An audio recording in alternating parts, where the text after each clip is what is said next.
आज हम प्रोटोप्लाज्म की केमिकल प्रॉपर्टीज़ पढ़ेंगे। लास्ट क्लास में हमने प्रोटोप्लाज्म की फ़िज़िकल प्रॉपर्टीज़ देखी थी। आज हम केमिकल प्रॉपर्टीज़ प्रोटोप्लाज्म की पढ़ेंगे। लिविंग जो मैटर है उसका 90 टू 95% वेट 4 केमिकल एलिमेंट्स का बना हुआ होता है: कार्बन, ऑक्सीजन, हाइड्रोजन और nitrogen. Potassium, sulphur, calcium, phosphorus 1% या इससे थोड़ा सा ज़्यादा प्रेजेंट होते हैं। स्मॉल अमाउंट्स में sodium, iron, iodine, cobalt, zinc, magnesium, copper, manganese, chlorine present होता है और कुछ दूसरे एलिमेंट्स ट्रेसेस में भी पाए जाते हैं।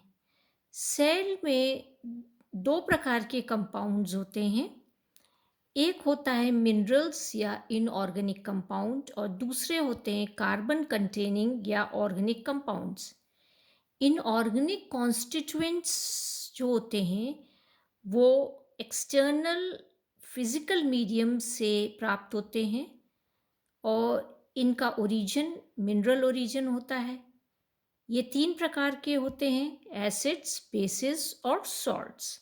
एसिड्स, बेसिस और सॉल्ट्स को जब पानी में डिज़ोल्व किया जाता है तो वो अपने कॉन्स्टिट्यूएंट आयंस में सेपरेट हो जाते हैं, जो कि चार्ज्ड पार्टिकल्स होते हैं और इलेक्ट्रिसिटी कंडक्ट कर सकते हैं। इन सब्सटेंसेस को हम इलेक्ट्रोलाइट्स कहते हैं। सेल में बहुत सारे सॉल्ट्स होते हैं सोडियम के: sodium ions, potassium ions, calcium ions, magnesium ions, chloride ions, bicarbonate ions, phosphate ions, sulphate ions, cobalt के आयंस, इनके सभी के सॉल्ट्स प्रेजेंट होते हैं। और सेल में और बॉडी फ्लूइड्स में सॉल्ट का कॉन्सेंट्रेशन की बहुत ही इम्पोर्टेंस होती है सेल के नॉर्मल फंक्शनिंग के लिए।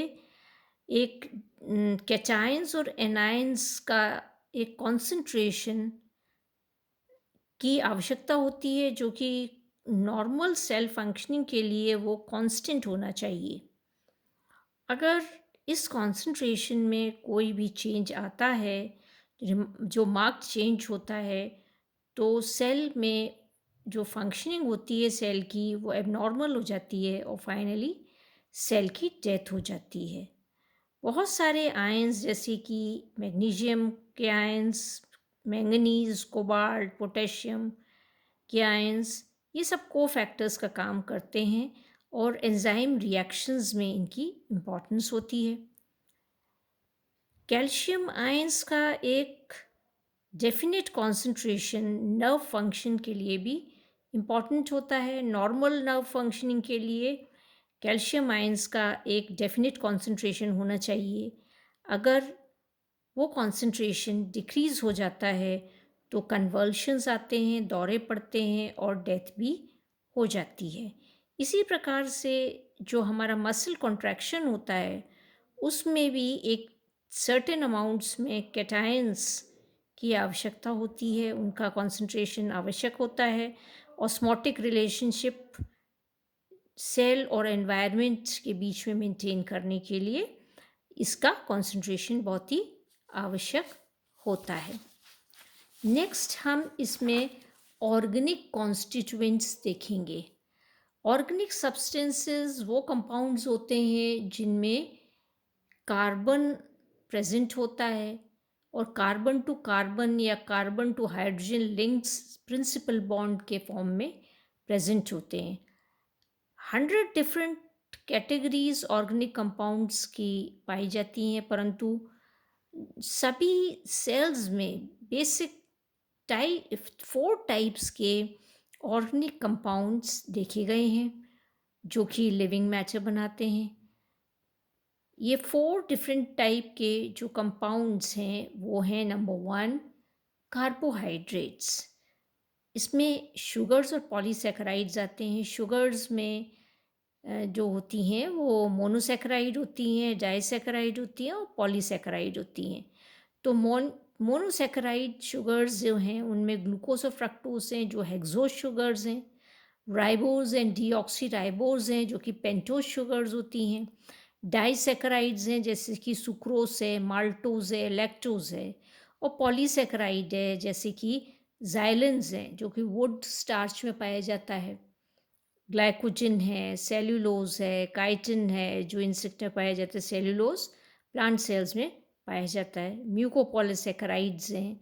तो म्यूकोपॉलीसैकेराइड में हाइलुरोनिक एसिड, स्पर्म में जो एक्रोसोम होता है उसमें हाइलुरोनिक एसिड होता है।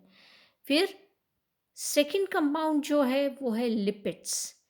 लिपिड्स में फैटी एसिड्स, फैट्स और उनके डेरिवेटिव्स आते हैं।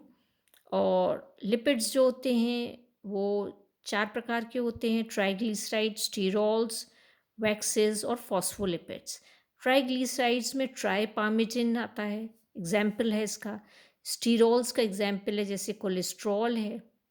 वैक्सेस का एग्जाम्पल है जैसे बीज के वैक्स है। फॉस्फोलिपिड्स के एग्जाम्पल जैसे सिफेलिन है, लेसिथिन है, ये सब फॉस्फोलिपिड्स होते हैं। फिर थर्ड कंपाउंड, ऑर्गेनिक कंपाउंड जो है कॉन्स्टिट्यूएंट जो सेल का है वो है प्रोटीन्स। इनमें अमीनो एसिड पॉलीमर्स आते हैं और वो 5 प्रकार के होते हैं: albumin, protamine, globulin, prolamin, keratin. Albumin का एग्जाम्पल जैसे कि एग में एल्ब्यूमिन जो होता है, प्रोटामीन जैसे स्पर्म में प्रोटामीन होता है, ग्लोबुलिन सीरम ग्लोबुलिन जो होता है, प्रोलैमिन जो ग्लाइजिन होता है जो कि वीट में पाया जाता है, केरेटिन जो हेयर, नेल्स और हॉर्न्स में पाया जाता है। फोर्थ जो ऑर्गेनिक कॉन्स्टिट्यूएंट है वो न्यूक्लियोटाइड्स और उनके डेरिवेटिव्स, ये कॉन्जुगेटेड कंपाउंड्स होते हैं। और इनमें हम देखें तो एक होता है न्यूक्लियोप्रोटीन जो कि न्यूक्लियोहिस्टोन है, क्रोमोप्रोटीन्स हैं जैसे हीमोग्लोबिन है, फॉस्फोप्रोटीन्स है जैसे केसिन है मिल्क का, ग्लाइकोप्रोटीन्स है जैसे कनेक्टिव टिश्यू के जो प्रोटीन्स होते हैं वो ग्लाइकोप्रोटीन्स होते हैं। और ये जो ऑर्गेनिक कंपाउंड्स हैं वो सेल में किसी न किसी चीज़ के लिए या फंक्शन के लिए आवश्यक होते हैं। जैसे कुछ स्ट्रक्चरल इंटीग्रिटी के लिए आवश्यक होते हैं, उसके सेल का स्ट्रक्चर मेंटेन करने के लिए, कुछ उसको एनर्जी सप्लाई करने के लिए, उसकी प्रॉपर फंक्शनिंग के लिए, और कुछ जो होते हैं उनकी बहुत इम्पोर्टेंस होती है सेल्यूलर मेटाबॉलिज्म को रेगुलेट करने के लिए। और हम देखते हैं इनमें से कुछ जो ऑर्गेनिक कंपाउंड्स हैं वो सेल्स में, कुछ सेल्स में अधिक मात्रा में प्रेजेंट होते हैं। जैसे हम एग्जाम्पल लें नर्व सेल का, तो नर्व सेल में एक विशेष प्रकार का फैट जो होता है वो अधिक मात्रा में पाया जाता है। तो ये हमने आज केमिकल प्रॉपर्टीज़ प्रोटोप्लाज्म की पढ़ी हैं।